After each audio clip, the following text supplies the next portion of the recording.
नमस्कार, आप देख रहे हैं B9 न्यूज़ 24 की खास खबर जनपद रायबरेली से है, जहां लोकसभा चुनाव अपने उफान पर है, तो वहीं सभी दल के नेता एक दूसरे पर आरोप प्रत्यारोप लगाने में जुटे हुए हैं। बता दें कि भारत की कम्युनिस्ट पार्टी ने एक निजी होटल पर प्रेस वार्ता रखा, जहां मीडिया से रूबरू होते हुए बताया कि भाजपा हटाओ, देश बचाओ, सरकार के किसान, नौजवान, आम जनता भुखमरी के कगार पर है। सरकार ने जो बड़े बड़े वादे किए थे वह पूरी तरह से निष्फल दिखाई देते हैं। वहीं भाकपा माले एक्ट प्रदेश अध्यक्ष विजय विद्रोही ने प्रेस वार्ता में साफ तौर पर कहा, मोदी सरकार को जनता ने जड़ से उखाड़ने का मन बना लिया है।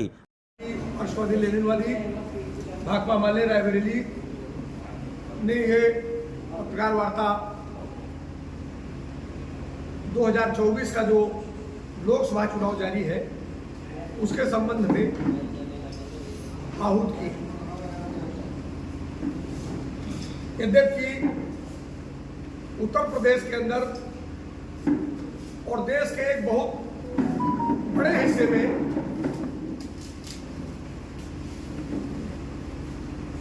भाकपा वाले चुनाव नहीं लड़ रही है, लेकिन वो इंडिया गठबंधन का हिस्सा है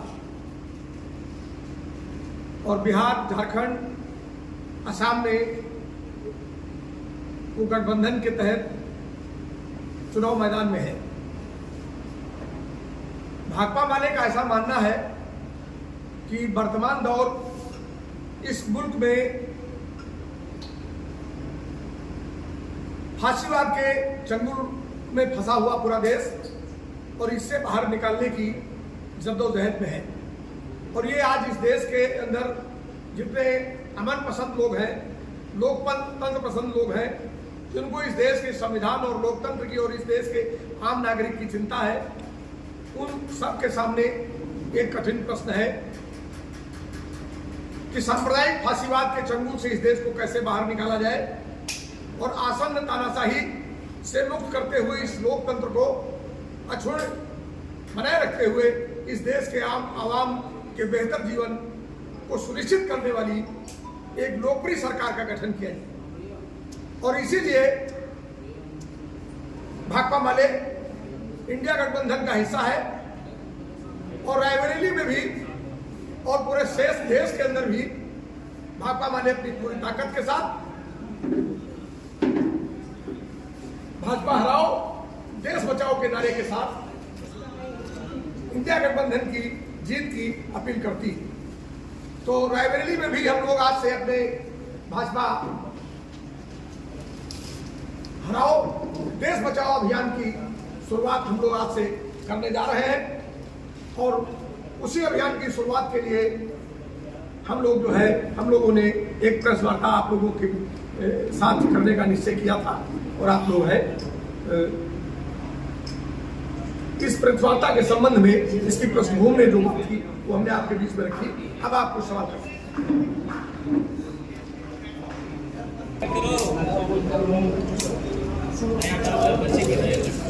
और भी पार्टियां हैं, अभी किसी ने रैली से कोई भी उम्मीदवार की घोषणा नहीं करी और चुनाव की सरगर्मियां प्रशासन की तरफ से और हर तरफ से तेज है।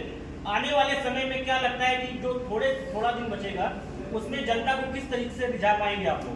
देखिए, एक बात है, समझ लीजिए कि इंडिया गठबंधन का प्रत्याशी अभी घोषित नहीं हुआ है, ये एकदम सही बात है, लेकिन